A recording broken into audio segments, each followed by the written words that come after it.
Réponse.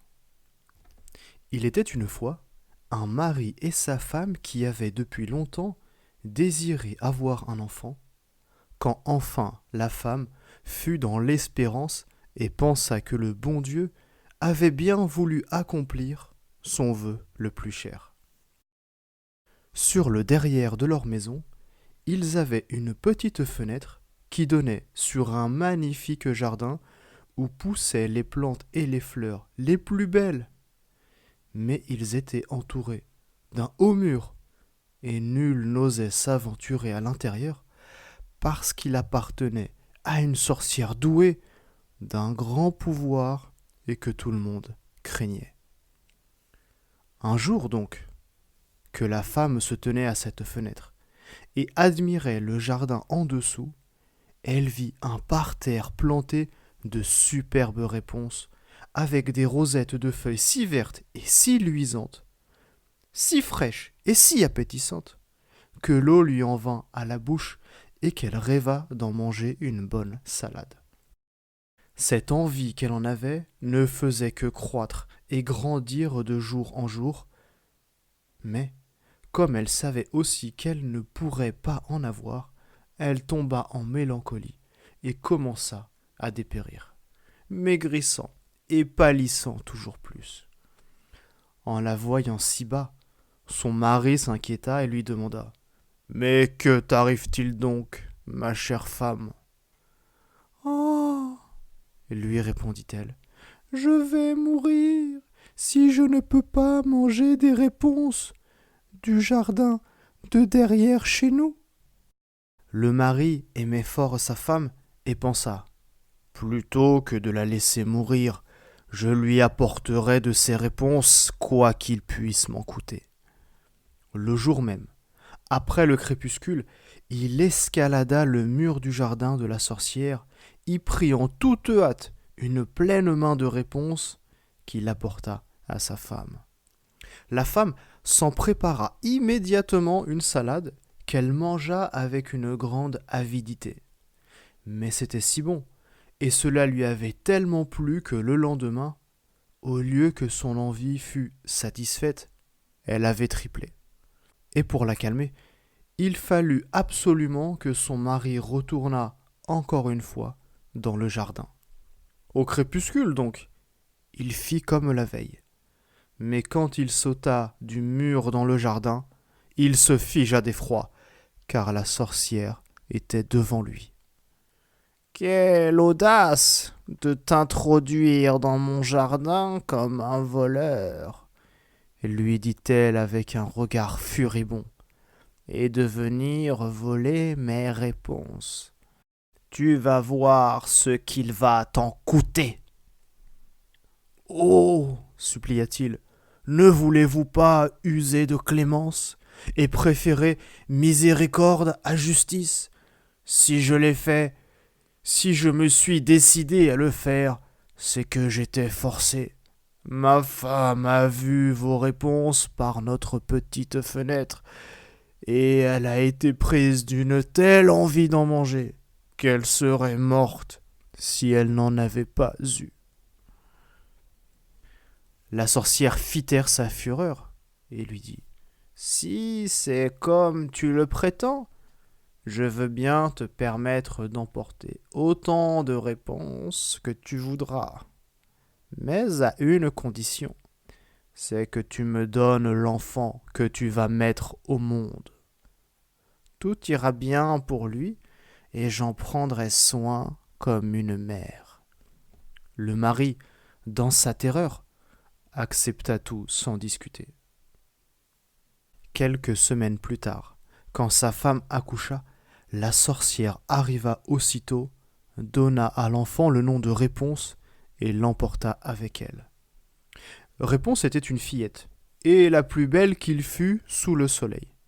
Lorsqu'elle eut ses 12 ans, la sorcière l'enferma dans une tour qui se dressait, sans escalier ni porte, au milieu d'une forêt.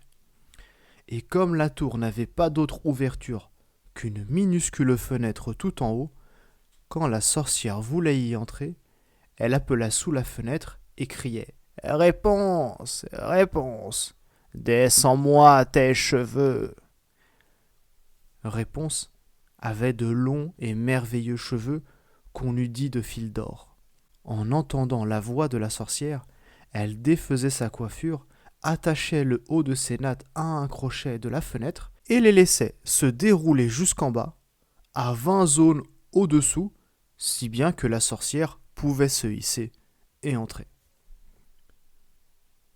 Quelques années plus tard, il advint qu'un fils de roi, qui chevauchait dans la forêt, passa près de la tour et entendit un chant si adorable qu'il s'arrêta pour écouter.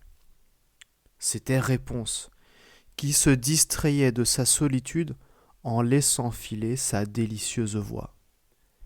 Le fils du roi, qui voulait monter vers elle, chercha la porte de la tour et n'en trouva point. Il tourna bride et rentra chez lui. Mais le chant l'avait si fort bouleversé et ému dans son cœur qu'il ne pouvait plus laisser passer un jour sans chevaucher dans la forêt pour revenir à la tour et écouter. Il était là, un jour, caché derrière un arbre, quand il vit arriver une sorcière qui l'entendit appeler sous la fenêtre « Réponse, réponse, descends-moi tes cheveux !» Alors Réponse laissa se dérouler ses nattes et la sorcière grimpa.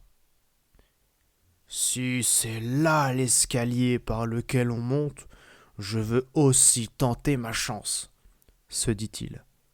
Et le lendemain, quand il commença à faire sombre, il alla au pied de la tour et appela « Réponse, réponse, descends-moi tes cheveux !» Les nattes se déroulèrent aussitôt et le fils du roi monta. Sur le premier moment, Réponse fut très épouvantée en voyant qu'un homme était entré chez elle. Un homme comme elle n'en avait jamais vu. Mais il se mit à lui parler gentiment et à lui raconter combien son cœur avait été touché quand il l'avait entendu chanter, et qu'il n'avait plus eu de repos tant qu'il ne l'eût vue en personne. Alors Réponse perdit son effroi, et quand il demanda si elle voulait de lui comme mari, voyant qu'il était jeune et beau, elle pensa « Celui-ci m'aimera sûrement mieux que ma vieille mère marraine, la taupe patin. » Et elle répondit qu'elle le voulait bien en mettant sa main dans la sienne. Elle ajouta aussitôt « Je voudrais bien partir avec toi, mais je ne saurais pas comment descendre. Si tu viens, alors apporte-moi chaque fois un cordon de soie. J'en ferai une échelle, et quand elle sera finie, je descendrai et tu m'emporteras sur ton cheval. » Ils convinrent que d'ici là, ils viendraient la voir tous les soirs, puisque pendant la journée venait la vieille. De tout cela, la sorcière n'eut rien deviné si un jour Réponse ne lui avait dit « Dites-moi, mère marraine, comment se fait-il que vous soyez si lourde à monter, alors que le fils du roi, lui, est en haut en un clin d'œil ?»« Ah, scélérate! Qu'est-ce que j'entends ?» s'exclama la sorcière. « Moi qui croyais t'avoir isolé du monde entier, et tu m'as pourtant floué. » Dans la fureur de sa colère, elle empoigna les beaux cheveux de Réponse et les serra dans sa main gauche en les tournant une fois ou deux, attrapa des ciseaux de sa main droite et cric, crac, les belles nattes tombaient par terre. Mais si impitoyable était sa cruauté, qu'elle s'en alla déposer Réponse dans une solitude désertique où elle l'abandonna à une existence misérable et pleine de détresse. Ce même jour encore, elle revint attacher solidement les nattes au crochet de la fenêtre, et vers le soir, quand le fils du roi arriva et appela « Réponse, réponse, descends-moi tes cheveux !» La sorcière laissa se dérouler les nattes jusqu'en bas. Le fils du roi y monta, mais ce ne fut pas sa bien-aimée Réponse qu'il trouva en haut. C'était la vieille sorcière qui le fixait d'un regard féroce et empoisonné. Ricana-t-elle. Tu viens chercher la dame de ton cœur, mais le bel oiseau n'est plus au nid, et il ne chante plus. Le chat l'a emporté, comme il va maintenant te crever les yeux. Pour toi, Réponse est perdue, tu ne la verras plus jamais. Déchiré de douleur et affolé de désespoir, le fils du roi sauta par la fenêtre. Du haut de la tour, il ne se tua pas, mais s'il sauva sa vie, il perdit les yeux en tombant au milieu des épines, et il erra, désormais aveugle, dans la forêt, se nourrissant de fruits sauvages et de racines, pleurant et se lamentant sans cesse sur la perte de sa femme bien-aimée. Le malheureux erra ainsi pendant quelques années, aveugle et misérable, jusqu'au jour où ses pas tâtonnants l'amenèrent dans la solitude où Réponse vivait elle-même misérablement avec les 2 jumeaux qu'elle avait mis au monde, un garçon et une fille.